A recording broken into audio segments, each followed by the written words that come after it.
Ever had that happen?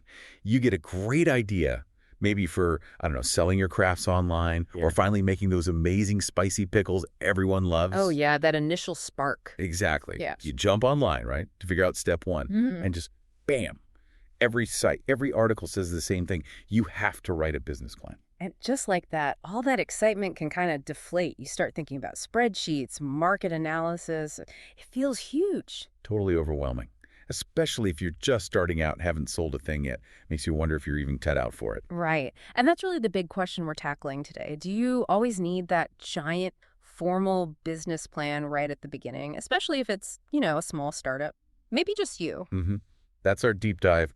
We're looking at an article called Why You Shouldn't Create a Business Plan for Your Startup. Yep. And our goal really is to figure out, okay, when is that full plan absolutely critical and when could maybe a simpler, more flexible approach work better? Something less scary when you're just getting your feet wet. Okay, let's kick off with that standard advice. The big plan. What's usually in it? The article lists the typical stuff. Yeah, the classics. You've got the executive summary, the quick overview. Right, then company description, market analysis, like who are your customers? Are there enough of them? Mm-hmm. Organization, management structure, what exactly you're selling, your marketing and sales plan. And the big one, financial projections. The financials. Always seems like the toughest part. Estimating profit and all that. And look, the how-to sites push this for a reason, right? The Mhm. article mentions they want to cover all the bases, maybe avoid legal issues if things go south for you. It's like a CYA checklist for them almost. Hmm. Cover your assets. Kind of, yeah. It feels responsible, but man, it can be a lot. Which really brings us to the reality check. Hmm. The person starting solo. Are they Man. doing auto detailing out of their garage or, like the Hmm. article says, cleaning pools? Exactly. Does that person really need a 5-year organizational chart right now? Probably not. Their questions are way more immediate, aren't they? Totally. It's more like, what gear do I need right now? How much cash do I need just to start? How do I get my first customer? That's huge. And what do I charge? What are my basic costs going to be each month so I actually make something? It's very practical stuff. Yeah. And think about who starts these businesses often. The article points this out. Maybe someone tired of a dead-end job, maybe fast food. Right. Looking for more income, more control. And then you tell them, okay, first step, write a 100-page document. Talk about a motivation killer. It feels so disconnected from just getting out there and doing it. Definitely. But, okay, let's be clear. The article isn't saying never write a business plan. Oh, absolutely not. There are times it's completely essential. No question. Like when? Funding. Simple as that. If you need money from investors, banks, VCs, even sometimes a big loan from family, They'll want to see the plan. they demand it. They need to see you've thought it through, understand the risks, the potential return. They need the details. The article uses a good example, carpet cleaning. If you're not just one person, but you want, like, multiple vans, 20 cleaners, Expansion plans. yeah, then you absolutely need those detailed financials, the market analysis on a bigger scale. The plan is your pitch, your roadmap for them. It proves you're serious and you understand the scale you're aiming for. It's crucial for getting that capital. Okay, so funding definitely requires the full Monty. But what about for the solo starter, the person just, trying things out? Well, that's where the article suggests this test the waters idea. Like maybe you don't need the massive plan before you even know if people want what you're offering. Sort of like a minimum viable product approach. Get something basic out there first. Exactly. Especially for service businesses. Can you start small, see if it works, get some feedback before you invest weeks in planning and projections? But wait, doesn't the plan help you figure out if the idea is viable in the first place? That's the counter argument, yeah. But the article kind of pushes back, saying, look, for a lot of these solo gigs, lawn care, pet sittings, they aren't exactly reinventing the wheel. Right, if other people are already doing it successfully nearby. It probably means there's demand. The competition itself suggests viability in a way. You don't necessarily need a 50-page market analysis to tell you people pay for lawn mowing. That makes sense. Okay, so the article uses some real stories to illustrate this. Yeah, and they're really insightful. Yeah. First up is this guy, Billy, who started a lawn care service. Ah, yes, Billy. How did that go? Well, initially, great. The author hired him, service was good. But then Billy got ambitious, took on like 5 more neighbors. While still in college. Yep. And suddenly, he had 6 lawns instead of 1 or 2, and the quality just tanked. Oof. Spread too thin. Classic mistake. Totally. He was probably chasing the extra money, right?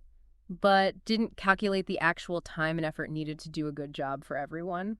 Consistency just went out the window. It's easy to underestimate the work involved. For sure. And the article makes this interesting point. All his clients were on the same street. Oh, wow. Missed opportunity there. Big time. Like, why not offer a small neighborhood discount? Or a referral bonus? Could made his route super efficient, maybe kept things manageable. It shows even small scale needs some strategic thinking. Good point. Okay, what other examples? There was a restaurant story, too. Yeah, a cautionary tale, this one. An established family diner, doing well, gets sold. To new owners. New owners with zero restaurant experience. The original folks stayed on to help transition, but the new guys were just absent, didn't put in the work. Uh-oh. I can see where this is going. Predictably, yeah. It failed. Fast. So having the money to buy it wasn't enough. They're not even close. The article really stresses owner involvement, hard work, knowing the business. You can't just buy success, especially in restaurants. Was there something about it being cash only? Yeah, interesting detail. Might have inflated the sale price if income wasn't fully reported, but still, that didn't help the new owners who didn't know what they were doing. And the place struggled afterwards. Yeah, went through more owners, only started recovering slowly when someone hands-on took over. Really drives home that dedication and know-how often matter more than a perfect plan on paper. Okay, so that's the downer. Was there a positive example? Definitely. A much better story about a guy starting a Chicago food concept down in Florida. Oh, interesting. How'd he start? Not with a full restaurant, I bet. Nope. Smart move started with just a food truck. Ah, testing the waters. Exactly. Lower risk lets you see if people actually want authentic Chicago dogs in Florida, helps build a following. Smart. How do you manage that? Got a reasonable loan for the truck, found a good high-traffic spot to park, use social media well, price it reasonably too, like $11 for a combo, emphasizing the authentic value. Okay, so he built momentum with the truck. Then what? Then, gradual expansion, moved to a small stand inside a gas station first, tested that. Then, only when things were clearly working and financially solid, did he open the actual restaurant. And he kept the truck going. Yep. Used it for advertising, basically. Kept the name out there. Brilliant. That sounds like a much more sustainable way to grow. Totally. Learning the ropes, managing risk, moving step by step based on proven success. Huge contrast to the failed diner. And how's he doing now? Thriving. Regulars, tourists, staff of 10, looking into getting a beverage license next. Wow.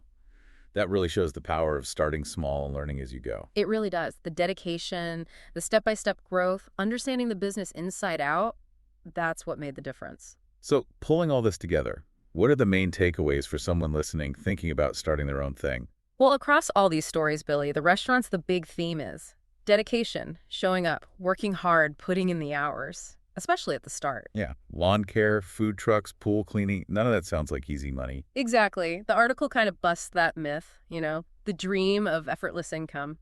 It says, sure, you can earn well, but it almost always comes from working hard and smart. So that massive business plan, Yeah. It has its place, definitely for funding. Absolutely. Non-negotiable then. But for that initial stage, the solo startup, it might just be overkill. It could actually hold you back. It seems that way sometimes. Focusing on the core questions, costs, customers, price, and just getting started, testing the idea, maybe that's more effective initially, less getting bogged down in paperwork before you've even made a sale. Right. Get some real-world data first. Which leads us to that final thought for you, the listener, to chew on. When you're just starting out, what's that right balance between planning every detail up front versus just jumping in, learning from experience, and adapting on the fly? And maybe, just maybe, Yeah. what's the absolute smallest, simplest experiment you could run like today or tomorrow to actually start testing your idea and see if it has legs?